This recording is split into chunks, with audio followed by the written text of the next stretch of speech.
Hello again, and welcome back to the Business Transition Roadmap. We're here with Andrea Carpenter, and we are starting part 2 of our story and our journey. Just as a continuance of that, I think we'll pick this one up with getting serious about the deal, right? So for those of you who weren't here, Andrea, in the last episode we met, we got to know each other. She came and started working with our company as a contractor because we thought that would be a great idea. And we started getting more serious about our deal and talking about it. So Andrea, why don't you pick it up from there and tell us a little bit about what it was like for you? Yeah. So I think we had decided it was September when I officially came in sort of to contract. And around this time it was, okay, let's just what would it take? What would have to happen to make this deal work?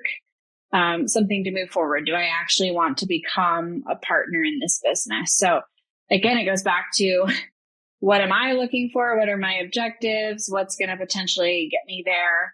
Am I having fun? Am I doing something that I enjoy? Is this the type of work that I like to see? And I think as time went on, I started to see more of a vision of how I could fit in, how I could make an impact. And a big part of that was being able to start actually doing some work, and delivering, not necessarily in a guide capacity, but building some programs, starting to think about how we could execute, looking at our marketing and where we could see improvements, and coming up with some suggestions to bring kind of in a leadership capacity for some of these different things. And it was only a couple months in, and from a work side, here I am, and you're like, hey, you want to just take all this marketing stuff off my plate because I'm kind of busy.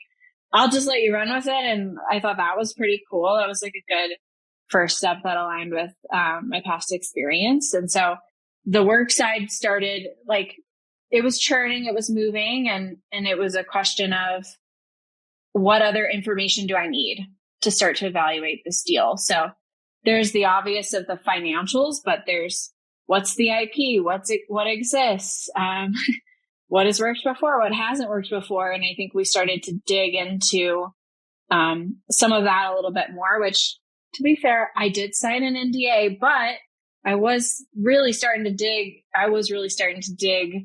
around, which probably, for you, having someone kind of from the outside starting to do this, that probably comes with quite a few feelings, I would imagine.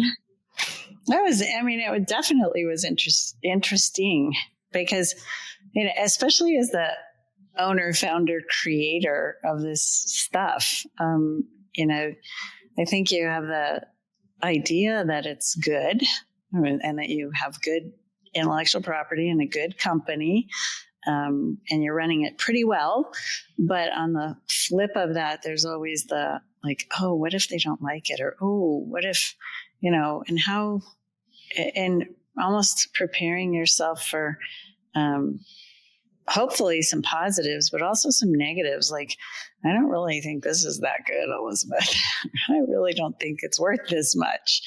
And we went through a lot of those conversations, right? And so that was, I think you have to be prepared to just be genuine and still have a great foundation for yourself, know what you've done, and then be able to navigate that, because it's not easy, I will tell you. And I remember back in September, you did sign an NDA, which I think is a good business practice for those of you who are, even with maybe an employee, if they don't already have an NDA and you're thinking about showing them more about the larger kind of the overarching company, it's not a bad idea to sign an NDA just for the sake of doing it. So you sign that NDA. I embarked on this great journey of valuing the company. And we have some great advisors that we use and recommend for people who are clients. So I called one of them up that I really trust, and I said, would you be willing to give us a ballpark figure on what this is worth? And so they did a nice business valuation for us based on 3 years of earnings and, the whole 9 yards. And when he came back and he said, okay, this is your number, then he said, but it doesn't include any of your intellectual property because your intellectual property is different. And so he said, you need to get that valued. So that was a whole nother journey, which working with a different advisor, it was fun to go through and look at, it gave me confidence actually to go through and look at what I had built truly, because most of it was built by me with my team, but I was definitely the leader in that. So yeah, it gave me some confidence and made me realize what we had. And when you do strategic work with us or anybody, one of the foundations is to know where you are today. And that was the actual detail work that I was doing in September, is to get a much sharper picture of what we actually had. Because Andrea would not have been able to say yes or no to anything without me being able to say, this is what it looks like, so she can ask questions about it. So that was a big deal to go through that valuation process. And it probably took most of October, well, all of October and part of November to get through that because of people being busy and all of those things. So it wasn't, I don't want to underestimate the amount of work that went into that. It was a lot. Yeah. No, it was definitely a big effort, and you start looking at things and it's a question of, from a successor perspective, like, do I need to get my own valuations done? And there's my valuation and the valuation that your advisor did.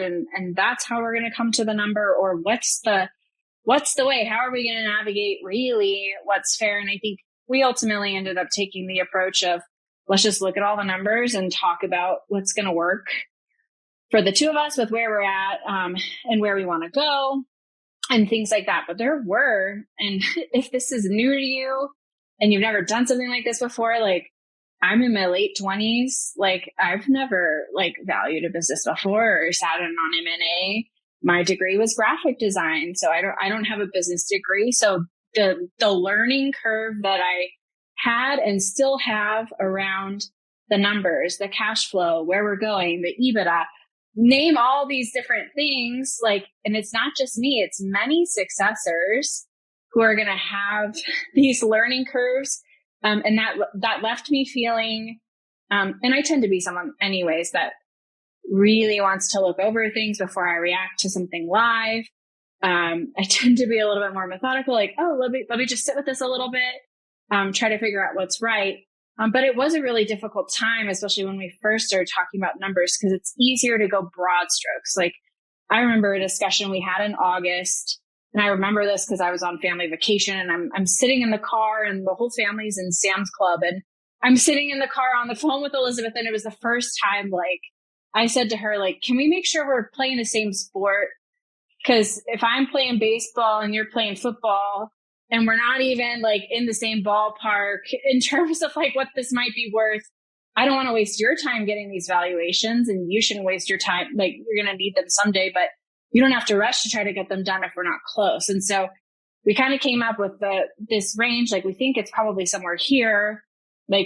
Are we in agreement that starts to feel okay? And I felt okay talking at that level. But when you get into, here's the valuation, down to a dollar number of what the business might look like and the cash flows, and it's the first time you're seeing stuff like that, it can be, and I felt very, very overwhelmed. So there was definitely a learning curve, and I appreciate the grace, Elizabeth, that you gave me in navigating this. A lot of businesses that we work for, it's family.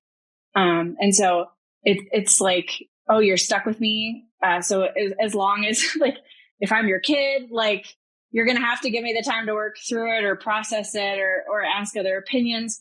In our case, I was someone from the outside. So I think you afforded me a lot of grace and space to kind of process, as this was definitely the part of the deal where because it was the most unclear to me, I felt the most hesitation and the most like, wow, I really don't know the way forward. Mostly because I had never done it before and it was brand new. That was great.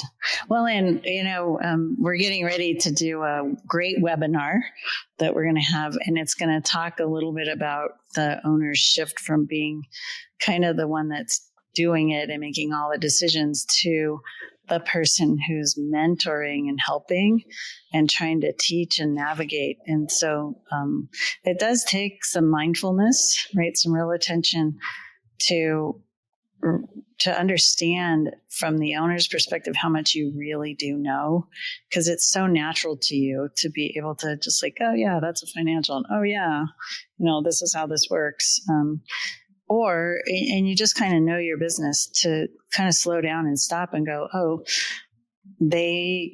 in order for them, a successor, to feel comfortable, they need to be able to know, and I think an important part is, I hope this is what you found, is that I'm your biggest fan.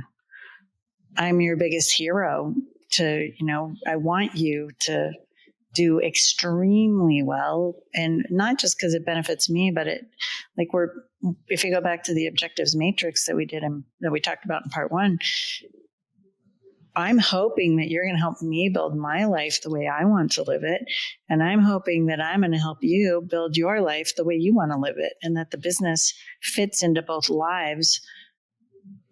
Mine now, ours together, yours. That's how that works. So if I'm not your biggest fan and your biggest mentor and your biggest supporter in this, I don't know how the successor could go through it. Yeah. And because you were so clear sharing that with me, I think when I talk to other successors, sometimes you can just feel this like, well, they don't share anything. I don't know what their plan is. I don't know what their timeline is. And that uncertainty, or that it's not really clear what's going on, or what they expect, or what they need me to learn, or what the process is going to be, what's going to happen first, what's going to happen second. And I think how candid we've been able to come with each other, I can recognize and respect, like, it's still your business. I don't have any ownership in it yet. Okay. I would like to have ownership someday. The way we're going to get that is to have a really respectful relationship with one another, but also I have to ask, so you know what I expect, and you need to share when there's something big or something that might be changing, so that I'm in the loop too, so that I can react to that, so I don't feel blindsided. That helps me show up better. And I would imagine that helps you show up better too, in this relationship, which was, it's crucial for everything, but especially as we get into the money, as we get into like, what's our number? What's our deal? What does the future look like? How long are we going to be doing this? As we start to talk about all of these things, it's mission critical, that we can be having really clear communication. Yeah. Yeah. And yeah, it's a theme is open communication. So I remember you and I were having a conversation. It was probably December, somewhere in that range of time, maybe January. And I had the valuation back, and I'd shown you all those numbers, and you were processing that. And we were just, in that space of learning about each other too, and working on the company and building the new programs. And I remember you and I having a conversation, and you said, well, I want to ask for more information, right? I want to do that. And you'd already signed the NDA. And so, Dawn at my office has worked with me now, I think 12 years, maybe going on 13. So we've been together a long, long, long time.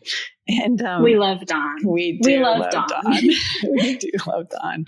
Anyway, so I remember calling Dawn, and I said, Andrea's going to ask for some information, and I want you to give it to her. And she was like, everything? And I was like, yeah, everything. Right? Just because what do I have to hide? I'm in a place where I would love to have a great successor. Don't have to have a great successor right now. And, but I thought that it would be really valuable for her to feel like there weren't any barriers, like there weren't any walls, there weren't any screens up. It's just like, yes, come and look at it, because if you decided to come in and come into this, you'll find things that you didn't find before, or I didn't intentionally not tell you, but just there's a lot of history in this company and with me. So can't know everything, but yeah, just I think if you have that foundation of transparency, then when you run into things in the future, because you will, there isn't that bad, like, oh, well, she kept that from me, or, oh, well, that was intentional. Yeah. Yeah. So I like the openness. And speaking of openness and transparency, I just remember Elizabeth and I are sitting in a room. I'm facilitating this board meeting that she invited me to. And I had recently gotten my HCG pregnancy confirmation test back. Like, I got it in the middle of that day. There was like a salad for lunch with salmon, and I'm starting to get sickness, and I'm like, oh gosh, I can't eat this. And I'm sitting in the room and I get the confirmation, and I'm like, I should just tell Elizabeth in person. Like, that's the kind of relationship I want to have. I appreciate like how transparent she's been with me about the numbers and where she's going and all these things. Like, my husband Andrew and I have been hoping to start a family for a while, and we've been trying, and now it's happening for us, and who knows what's going to happen, right? There's a long time to make it to some of those major milestones. But I was like, I think I should tell Elizabeth about this. So it's not just the numbers, right? It's the people things. And I was like, this could change everything. Like, I could tell her this, and she could say, we don't need to have a deal, or we don't need to we don't need to rush it. Like, you could have walked, that could have been a catalyst that could have caused you to walk away. But in my mind, I was like, well, if that causes her to walk away, then that's not the type of person I want to be working with. But it did shift our timeline. So I'm sure you have a lot more to say about how that kind of changed our trajectory, maybe a little bit. But the transparency and vulnerability to kind of share that at that stage was not something I ever would have thought I would have done, but it was definitely the right decision. Yeah, I think it was great. And it was funny because we were standing in the middle of the hallway, right, at the facility. And she goes, I have to tell you something. And I was like, okay, what is it? I'm pregnant. And I was like, oh, good. But, I'm a big advocate of women, and I love father-daughter type transitions. I love mother-daughter transitions, but a woman coming into a leadership role, I think, can have a family and can do all of these wonderful things. And that's my foundational value and belief. And I was able to do that too. So, it did change our timing, because it changed, on the timeline, life happens. And we don't know what it's going to be. Sometimes life happens and it's like, yes, it's awesome. Let's do it. And let's postpone and navigate around it, like being pregnant and having a baby. What a beautiful thing. And then there are other things that happen where it isn't as pleasurable, right? And lots of times, I think the older generation, that owner-founder generation, puts stuff off until there is an event. And then your options are less, and it's more emotionally charged. So this was an interesting thing, because I was actually super excited for you first and foremost. That was my number one thing. And then it did, though, add in the piece of, do we want to get this deal done before you have the baby? Because we were shooting for that. We were shooting to have it done earlier in 2024. And then this presented some new things for you too, to start to think about how much time you want to work and maternity leave. And I started thinking about, we could close the deal if we wanted to, we could work on that. But we started talking about doing it after. And one of the main reasons for me was I didn't want to be responsible with a brand new partner off for 3 months, me making decisions and trying not to tell her what I was doing, because I was honoring her time away. and her come back and go, you should have called me, Elizabeth. And I'm like, but I was trying to honor you. Right. So I didn't want to start our first part of our relationship like that. And so obviously we decided our goal is to have everything figured out and have it done on paper before the baby comes, and then just plan to close right as whenever you're ready to come back.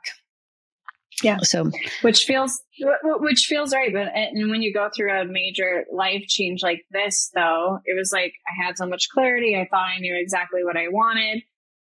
And then here we are. I'm like, oh, well, what if I want to stay home longer, or I want a shorter leave or a longer leave? And now suddenly there's other things that are depending on me. What exactly is my role? How many hours exactly am I going to work when we get back? And some of those conversations became more critical and super important to our discussion and I'll call it the negotiation, and even my sensitivity to the number, knowing that, I mean, obviously before it was kind of my work, my contribution that was going to be supporting my buy-in as a partner in your business. But now there's a kid that we're taking care of and our cash flows are about to change. And I'm like, whoa. So it changed my perception of some of the things that I felt when we were first starting to negotiate, which was just, it's another thing to work through. And you never know what's going to pop up, or who's going to need to leave for a little bit, or when you're going to have to step away, or when something really exciting like growing your family is going to happen. So now it feels like the timing is right. At the time I was like, of course it happened right now, right in the middle of us trying to sort this. But I feel like I know you even better now, having worked together this extra amount of time, that I have more confidence getting ready to step in and continue than I would have if, say, we had finished the deal by March. So. Yeah. Well, and I think too, looking back on it, as because we just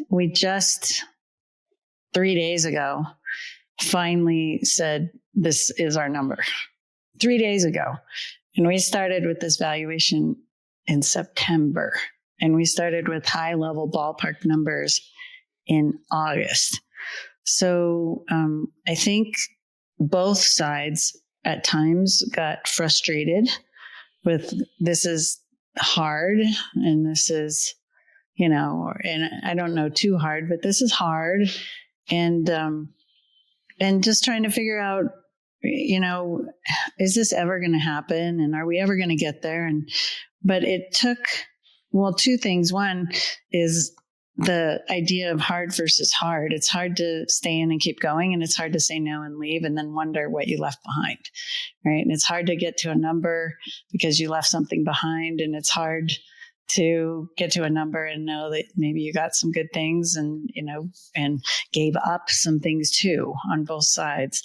So you're not making a decision on hard versus easy. You're making a decision on hard versus hard. Which way is the hard way, or the hardest?